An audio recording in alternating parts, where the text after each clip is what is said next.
Floaters are no longer a shot that small guys need to master. Floaters are simply a shot that players of all shapes and sizes must add to their bag. Let's dive deep. Welcome to Andrew M. Hoops. In today's video, you will learn about the history of floaters and how to develop your own floater game.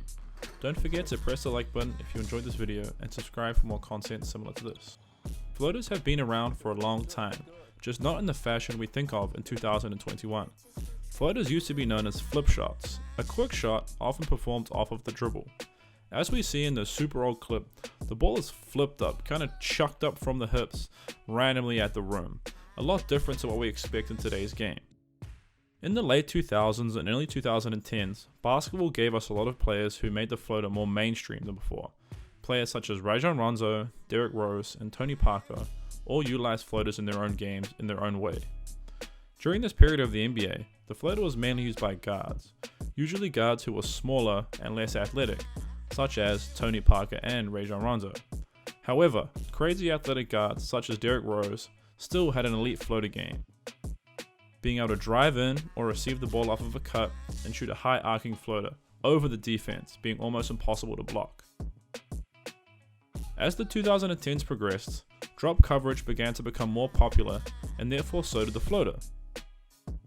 To give a very brief explanation, drop coverage aims to cover the pick and roll with two players instead of all five.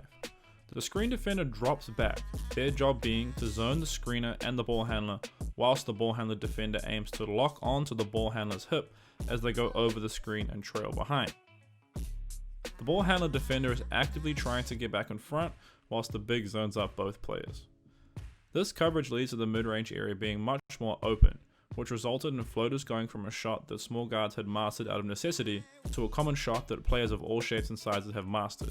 A great example of this is Brandon Clarke, who has found plenty of success with the floater in the short roll, rolling to the open area in drop coverage and being highly consistent in making a floater, punishing drops.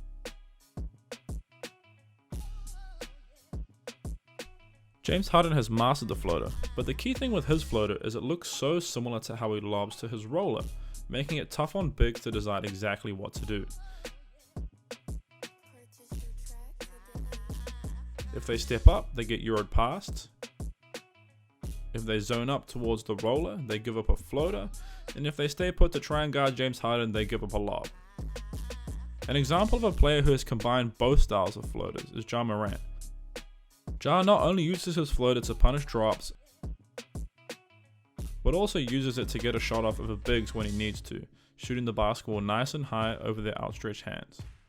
However, not every floater is shot perfectly. We are going to go over key mistakes and what works best when performing floaters. So how exactly do you shoot a floater correctly? The biggest mistake that players make is trying to shoot a floater like a running jump shot. Before we move on, let's first understand the difference between a runner and a floater. Steve Nash mastered the runner, the running jump shot off of one leg, which looked very similar to his shooting form. Whereas the floater is shot with an open palm, instead of flicking the ball as you normally would on a jump shot. So why do players shoot floaters with an open palm, instead of flicking it, which works so well on jump shots? Well, whilst driving to the basket, there is limited time to load, meaning power comes from the momentum of the upper body. Compare this to a jump shot on the perimeter, where players have time before the catch to get shot ready, loading, so on the catch they can go straight into their shot. If you were to flick it, all the power would end up coming from the wrist, making it hard to gain arc to get it over the defense.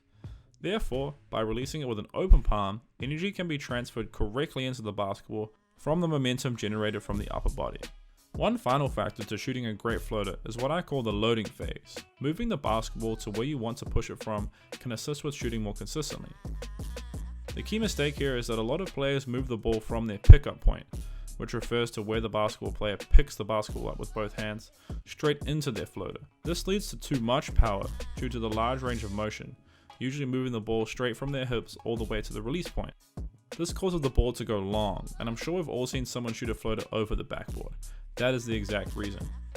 As you can see in this Ja Morant clip, he loads the ball, extends his elbow fully, and releases with an open palm, a perfect floater. So, let's discuss how you exactly develop your ability to shoot floaters. Developing your floater is the same as any skill. I have a video that I posted a while ago about this, linked above, where I go further into detail, but to sum it up, getting basic reps and learning the correct technique in simple situations is the first step, such as taking one dribble and shooting floaters, driving in a straight line, things like that, stuff that's simple and easy and allows you to focus on the correct technique of shooting a floater, and then adding complexity, maybe adding another dribble, coming around a screen, different angles, things like that. The next step is in competing in games that are designed specifically for you to work on your floaters or other kind of driving finishes. A great game that I use with all of my players is having an offensive player start on the 3-point line and the defensive player start on the baseline. The game begins when the offensive player takes a dribble downhill. As soon as this happens, the defense is allowed to move. The idea is they're sprinting in to step up and wall up, and this gives the offensive player a chance to work on their driving finishes as well as the defense to develop their key sort of help rotation, defense, walling up skills, which is really, really important. From here, it's just a matter of playing as much basketball as possible to maximize game reps, to hopefully allow you to transfer this skill into game setting. Floaters are a deadly weapon once mastered, and I personally think James Harden shows exactly how floaters should be performed. The key point I want you to understand is a floater is no longer a must-add for small guards. The floater is a must-add for all players, regardless of size or position. Thank you for taking time out of your day to watch my video about floaters. If you got this far, I really appreciate it. Don't forget to press like and hit the subscribe button if you enjoyed it. Appreciate you guys. See you in the next one.